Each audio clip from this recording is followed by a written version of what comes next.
Have you ever felt like being with a certain person wasn't just a simple desire, but almost an inner necessity, as if your heart was silently crying out?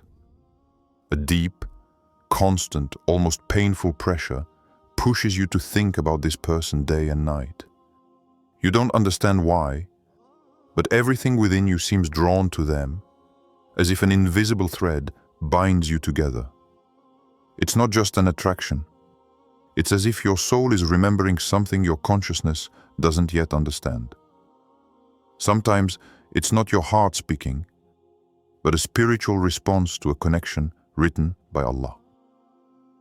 So this pressure you feel, where does it really come from? Is it a sign that Allah is trying to show you something? Is it proof that this person is the one for you? Or is it rather an illusion created by your own ego, your nafs, or even a test sent to bring you closer to Allah? In a world where emotions are often confused with truth, it is crucial to differentiate between what comes from the heart, enlightened by faith, and what comes from desires, or what shaitan may whisper. In Islam, the heart, qalb, is more than just an emotional organ. It is the center of faith, intuition, and connection with Allah. It is in this heart that deep feelings can arise that bring you closer to the truth, or distance you from it if you're not careful. So how do you know what's real? How do you recognize spiritual pressure from psychological attachment? In this video, we'll dive into this sensitive and often misunderstood topic. We'll explore why you feel this pressure in your heart toward a person, what it can mean according to the Quran and Sunnah, and most importantly, how to respond spiritually and emotionally to this kind of feeling.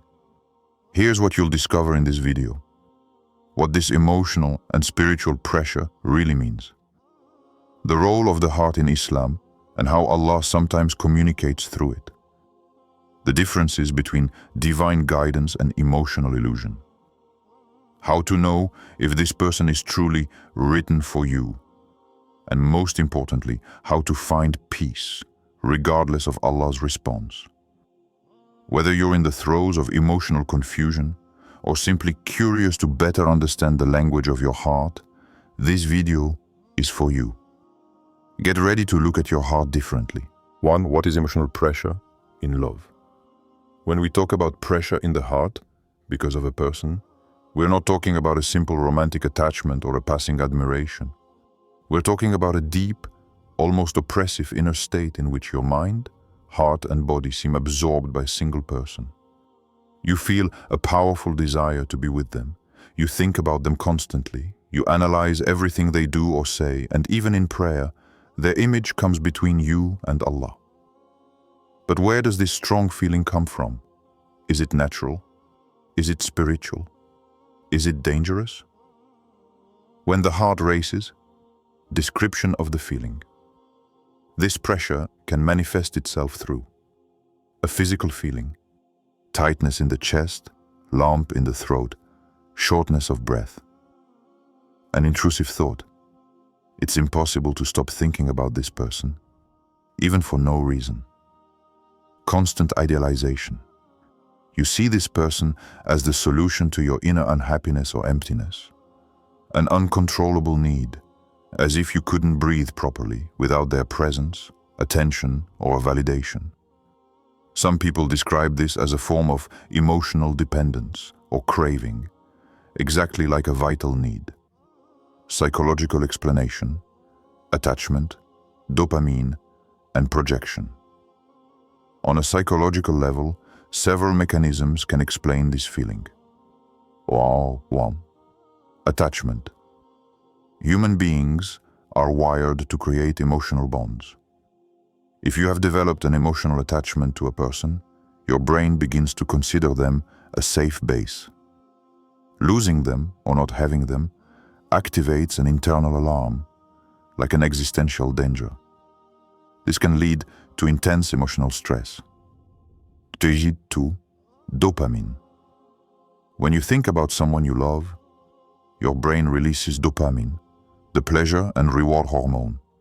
You can become addicted to this emotional high, like you become addicted to sugar or a drug. That's why the more you think about that person, the more you want to think about them again. This creates a cycle that's difficult to break. Topic 3. Projection. Sometimes, what you feel isn't really for the person themselves, but for what you project onto them.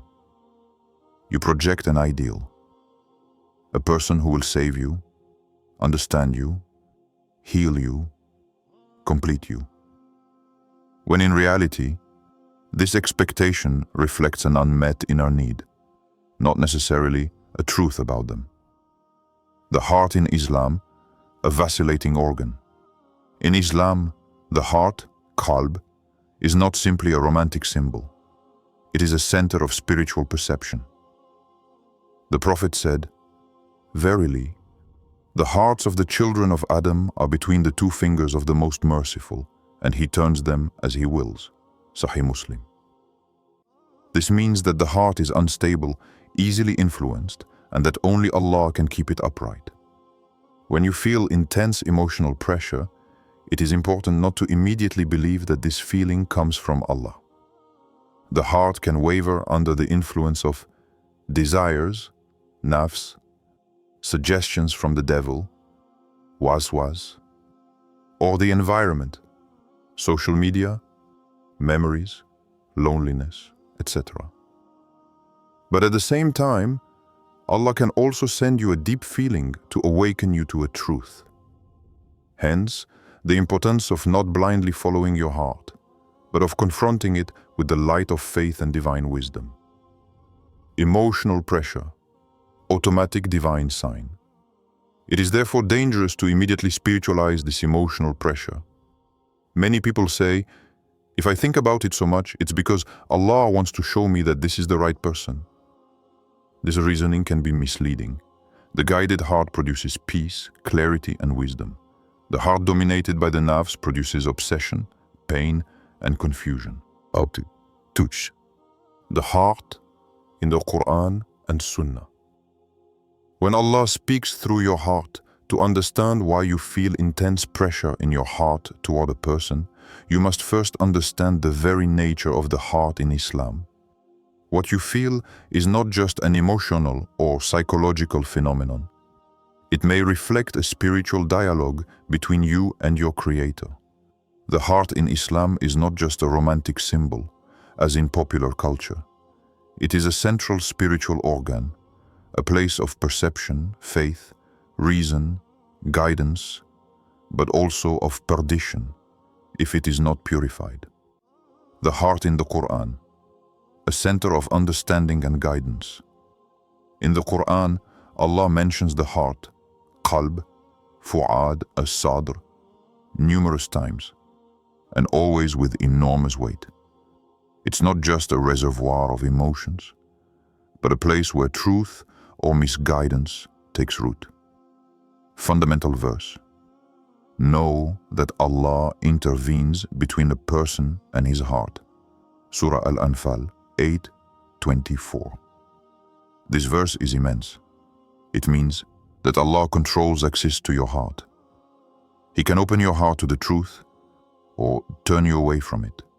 He can also, at times, exert inner pressure, confusion, or attraction, not to confuse you, but to awaken you. You think that what you feel comes from within you. But this verse teaches you that sometimes Allah shows you a path or warns you through your own heart. Hence, the importance of not ignoring what you feel, but also of not giving in to it indiscriminately. The heart, organ of spiritual understanding. They have the hearts with which they do not understand. Surah Al-A'raf 7:179. This verse teaches us that understanding in Islam does not come solely from the brain. You can be intelligent, but spiritually blind. True understanding is that of the heart, that is an understanding connected to the light of Allah. When you feel intense pressure towards a person, it may be your heart reacting to a deep truth, an energy, a destiny, a connection. Or it may also be a fog created by your desires or your wounds. In the Sunnah, the heart is the king of the body.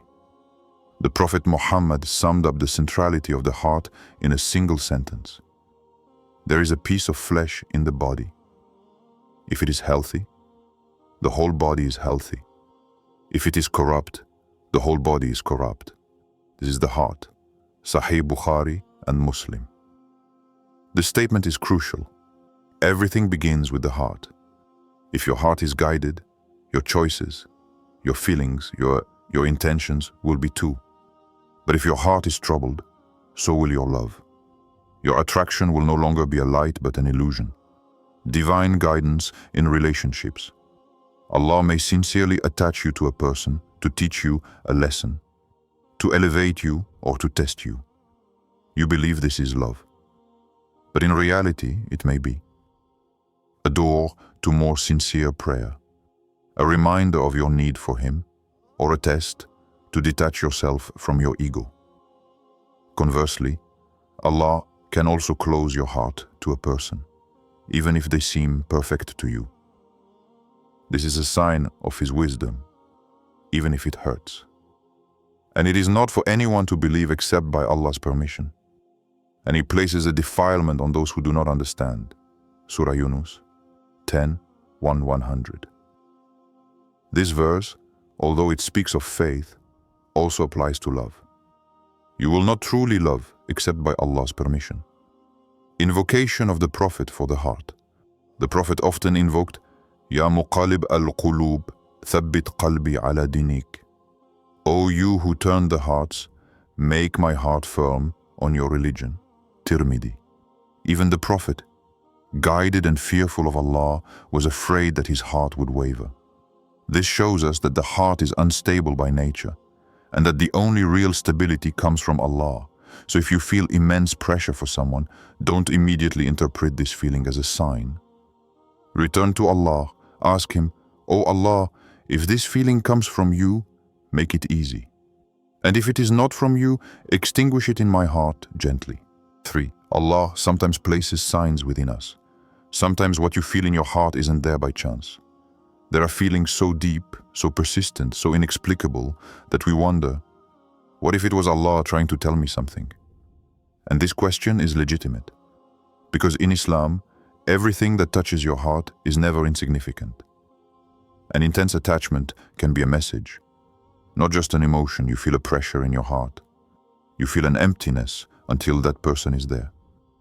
You feel a connection, an intuition, an almost supernatural certainty that this is them or this is them. What if it's not simply attraction? What if this intensity weren't a whim of your soul, but a way in which Allah wants to speak to you? It's important to understand this. Allah doesn't always speak with words. He also speaks through the silences, the twists and turns of your life, and above all, the movements of your heart.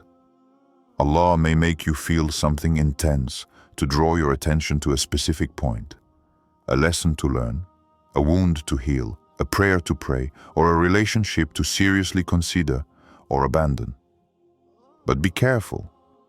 Just because you feel something doesn't necessarily mean it's a sign. It may be a sign, it may also be an illusion, a trap of the nafs, or a trial. This is where discernment is vital. Divine guidance vs waswas. How to tell the difference. One of the biggest pitfalls of strong feelings is confusing guidance from Allah with waswas, a whisper from shaitan. 1. Divine guidance brings you closer to Allah, moves you to pray, to perform istikhara, to seek the truth. Even if it's painful, it soothes you internally. There's a form of peace in your pain. It removes emotional urgency. You feel a need, but you accept that it doesn't belong to you yet. 2. Waswas, or toxic attachment, creates inner turmoil, fear, anxiety, stress, obsession, draws you further from Allah. You pray less, you neglect your spirituality. Makes you emotionally dependent. You believe you can't be happy without this person. Pushes you to cross halal boundaries. Prolonged conversations. Haram attachments. Impatience. Doubting Allah. Example. Two people feel a strong attachment. One says, I think about it a lot, but I do istikhara, I let Allah decide. The other says, I have to have her. I can't live without her. The first case reflects a spiritual opening. The second, an inner prison. When Allah creates a feeling to help you grow, you should see these feelings as internal messages, not immediate divine verdicts. Here are some ways Allah uses emotions to teach you. Samp, to bring you back to Him. You were drifting away. You were distracted. And suddenly, this feeling pushes you to pray more sincerely. It may be a tool for returning, not a destination. 2. To train your heart. Allah may make you feel a lack, not so that you become attached to another, but so that you understand that only He feels this void. 3. To purify yourself of an unhealthy attachment. Sometimes you cling to a person whom Allah does not want for you. He makes you go through intense pain, not to punish you, but to tear away what is destroying you. Perhaps you love something, but it is bad for you. Surah Al-Baqarah 2:16 testimony, example from everyday life. Imagine a pious young man. He saw a sister at the mosque, very discreet. He never spoke to her, but he felt a constant pressure in his heart. He prayed for her, he performed istikhara, he didn't cross any lines. He said to himself, I don't want to fall in love with an image. But if this feeling persists, I will consult my family. In this case, the pressure of the heart pushes him to noble action, to purity, to prudence. It's not an obsession, it may be a spiritual awakening. But now imagine another situation. A woman constantly thinks about a married man.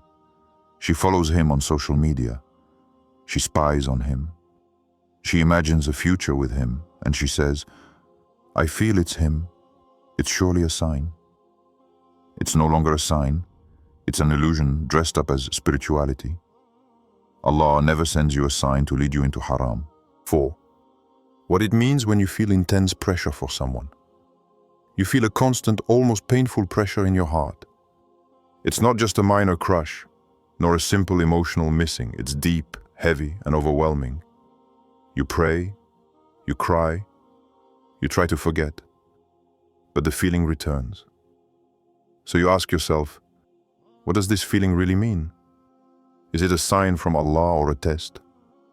There is no single universal answer, because this pressure can have several meanings, depending on the context, your inner state, and the sincerity of your relationship with Allah. Here are the 3 possible meanings behind this intense pressure you feel for someone.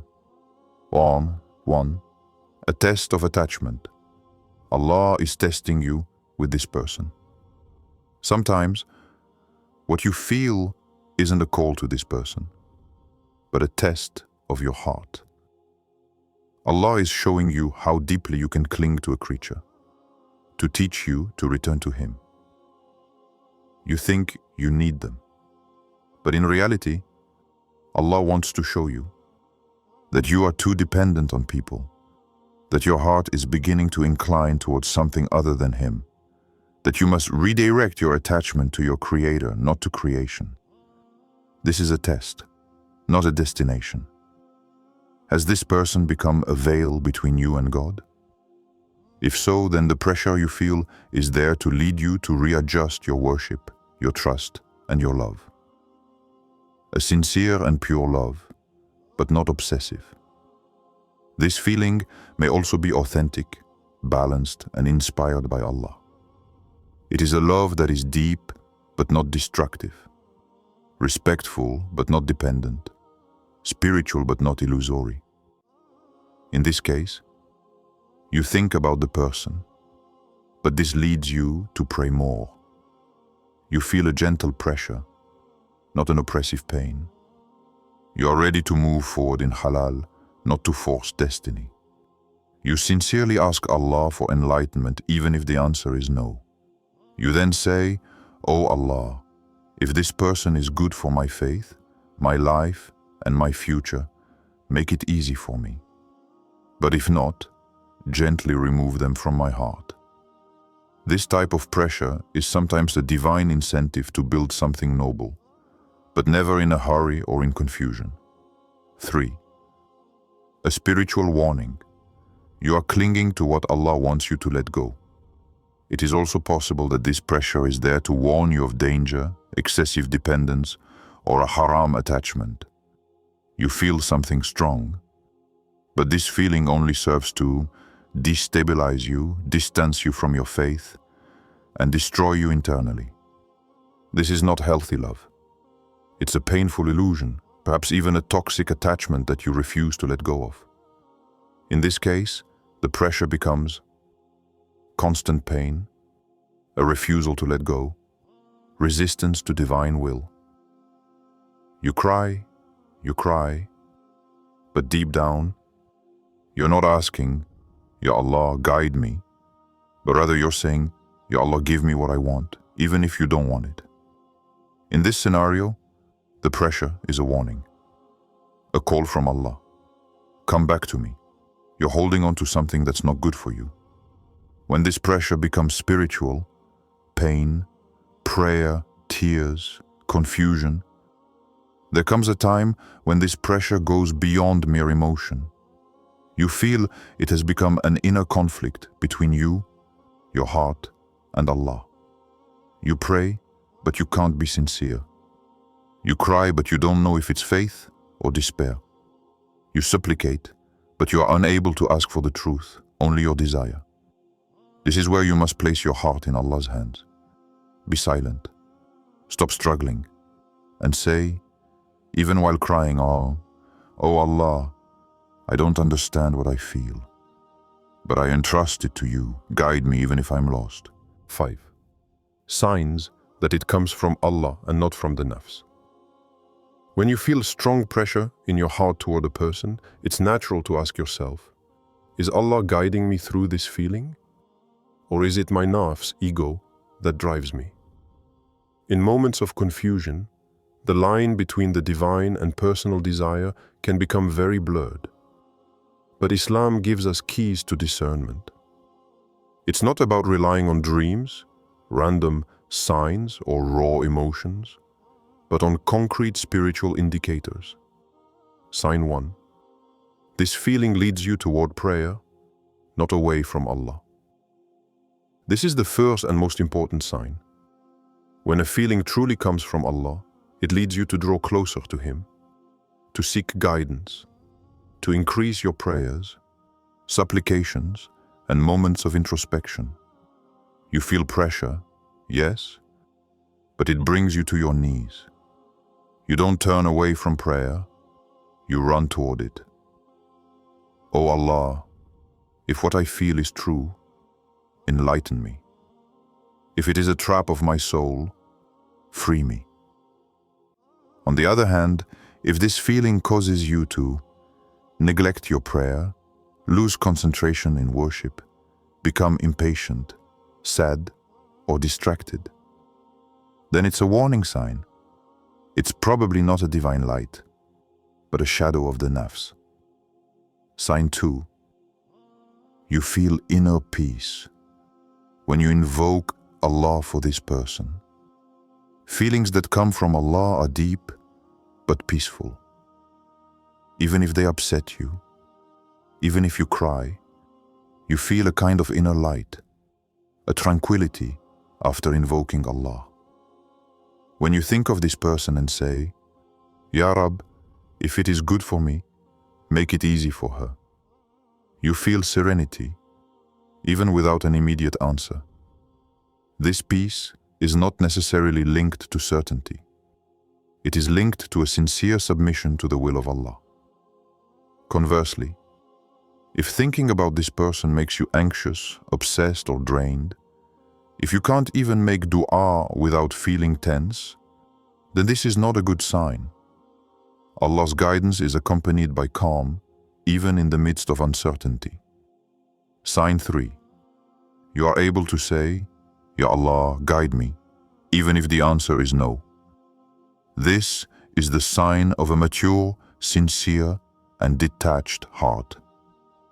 A feeling inspired by Allah compels you to sincerely say, if this person is for me, make it easy. But if they are not, even if I love them, keep them away from my heart and appease me. This submission, this inner openness, is the clearest sign that you are not a slave to your nafs. If, on the other hand, you say, "O Allah, give them to me, I want nothing else," or, "If they don't come, my life is over," then this feeling is centered on you, not on Allah. And therefore, it is your nafs speaking, not your faith. How to recognize a toxic attachment? Here's a checklist to help you navigate. If it's from God, if it's from your nafs, you feel peace even in doubt, you feel constant anxiety, you pray more with sincerity, you pray less or only to obtain this person. You want what's best for your faith. You want only this person, even at the cost of your faith. You can consider that it's not for you. You reject any outcome other than this relationship. You advance in halal with respect. You cross boundaries, you hide things. An attachment inspired by Allah builds you up. An attachment dictated by the nafs consumes you. Example: 2 intentions, 2 outcomes. 2 people pray to marry someone. The first says, "If it's written, it will come." I pray, I remain patient, and I trust. The second says, "I want it to be him, her, even if I have to force it, lie, and wait my whole life." The first acts with tawakkul, trust in God. The second acts with emotional whim. What to do when you feel this pressure? You feel intense pressure in your heart, a powerful feeling toward a person. It's neither easy to ignore nor easy to understand. Sometimes you feel guided, other times you feel lost between obsession, hope, and confusion.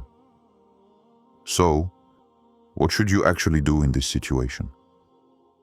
Islam, as always, gives us powerful guidance, both spiritual and practical. Step 1.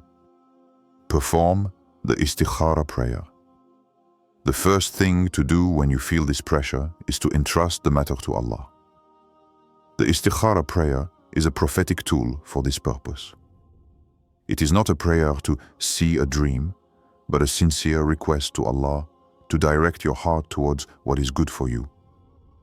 O Allah, if you know that this matter is good for me, then make it easy for me. And if it is bad, then keep it away from me and keep me away from it. Hadith, Sahih Bukhari. Perform this prayer with detachment, not obsessively. Do not pray it to force an outcome, but to offer your heart to the will of Allah. Step 2. Make a sincere dua outside of istikhara. Speak to Allah as you have never done before. Explain to Him what you feel, what oppresses you, what you want. But above all, ask for the truth, even if it is different from your desire. O Allah, if my heart goes astray, set it straight. If my attachment is unhealthy, tear it away gently. And if this person is good, then make this relationship easy, purify, and bless it. The most powerful duces aren't necessarily the longest, but the most humble and sincere. Step 3. Detach slightly to see better. Attachment often creates an inner fog. You think you love, but you may simply be trapped in the emotion. Take a step back. Reduce contact with the person, if you have any. Take a break from social media or repetitive thoughts. Engage in activities that soothe your soul. Reading the Quran, nature, exercise, introspection. Detachment doesn't mean giving up, but seeing with greater clarity. You cannot see your reflection in troubled water. Calm your heart, and the truth will appear. Step 4. Seek advice from a pious person. Don't keep everything inside. Find someone wise, pious, and discreet to talk to. Not someone who will tell you, go for it, follow your heart. But someone who will tell you, return to Allah, ask yourself the right questions. The Prophet said, the believer is the mirror of his brother. Hadith, Abu Dawood. An outside perspective, clear-sighted and kind, can illuminate what you refuse to see. Step 5. Reconnect with Allah more than ever. The pressure you feel is a profound call to return to your Creator. Don't try to fill this void with just one person. Fill it first with Allah. Do more of supererogatory prayers, qiyam, duha, etc. Reading the Quran with tafsir, daily dhikr, remembrance of Allah. Sadaqah, charity, even if it's minimal. When your heart connects with Allah, your emotions align. You are no longer a slave to what you feel. You become the master of your heart again with the help of the Most Merciful. The importance of patience and tawakkul. What you feel now is not definitive. You are not condemned to love forever, nor to suffer eternally. But you must be patient intelligently, acting without haste, trust in Allah, even if you do not understand His wisdom at the time. And whoever puts his trust in Allah, He is sufficient for him. Surah At-Talaq, 65-73. 7. If this person is written for you, you may have prayed, you may have cried, you may have felt your heart rise, then fall. But one question haunts you. What if this person was written for me? This idea is powerful. For in Islam, we believe in qadar, destiny. And within this destiny, there is a comforting truth. What is written for you will come to you, and what is not will leave you even if you pursue it. Allah will make the path easier if this person is truly maktuba lak, written for you. You won't need to force, manipulate, or destroy yourself to make it work. Allah will open the doors, sometimes slowly, sometimes with detours. But there will be a spiritual fluidity. Obstacles will become steps, not walls. The silences will become times of preparation, not breakups. Whatever befalls, you could not miss you, and what you missed could not befall you. Hadith, Tirmidhi. The heart will find peace, not constant pain. When someone is written for you, even the waiting is peaceful. It is not a destructive obsession, but a healthy hope. Your heart, though impatient at times, is not drowning in anguish. It is calm, confident, connected to Allah. You feel a deep calm, even if you don't yet have what you want. Conversely, if the pain is constant, if the pressure crushes you, if you cry more than you pray, then perhaps this connection has become a veil instead of a light. There will be signs of sincere reciprocity. When two people are destined for each other, Allah places mutual recognition in their hearts. Even if the circumstances are difficult, there is respect, modesty, clarity of intentions, a desire to build on halal. This is not a one-sided love or one hidden in doubt. What is meant for you will recognize you. There will be no need to lose you to be chosen. What is written will happen at the right time. Sometimes a person is meant for you, but not now. Allah may delay a meeting, a union, to prepare you internally, purify your intention, dispel your ego, or test your sincerity. But if this person is truly yours, Allah will make your paths cross at the perfect time. You won't need to run. You won't need to beg. You just need to stay aligned with Allah and He will do the rest. You felt this pressure in your heart, this almost overwhelming sensation, burning, sweet and painful all at once. You may have wondered if Allah was trying to tell you something through this feeling. And the truth is, maybe He is, but not necessarily to push you towards someone. Perhaps this pressure is a call to reconnect, a reminder that your heart beats strongly, but that it beats in a fragile, unstable, temporary world, and that it needs to anchor itself in the eternal. Intense feelings are sometimes a language your soul uses to speak to your Creator. It's in these moments that you understand. This is not the person you desire so much, but the peace you believe they will bring you. And this peace comes only from Allah. Keep Allah at the center of all emotion. Love is not forbidden in Islam. It's not taboo. It's not shameful. But it must be guided, enlightened, purified. You can love, desire, hope, but do it with Allah at the center. Not at the center of your tongue, at the center of your heart, of your decisions, of your silences, of your expectations. Because when Allah is at the center, you no longer idealize the person, you see them as they are. You don't become a slave to your attachment. You understand that you don't want this person at all costs. You want the right thing at the right time, even if it's not them. If this heart is connected to Allah, even the storm of emotion will not destroy it. Tonight, make a true dua. Stop for a moment. Turn off your phone. Turn everything off. Be alone with your Lord and make a true dua. Not one where you just ask that the person love you, but one where you ask for your heart to be guided, not simply moved. O Allah, this heart that you have created, direct it toward that which builds it, not that which destroys it. If it loves someone, make that love pure, sincere, and submissive to you.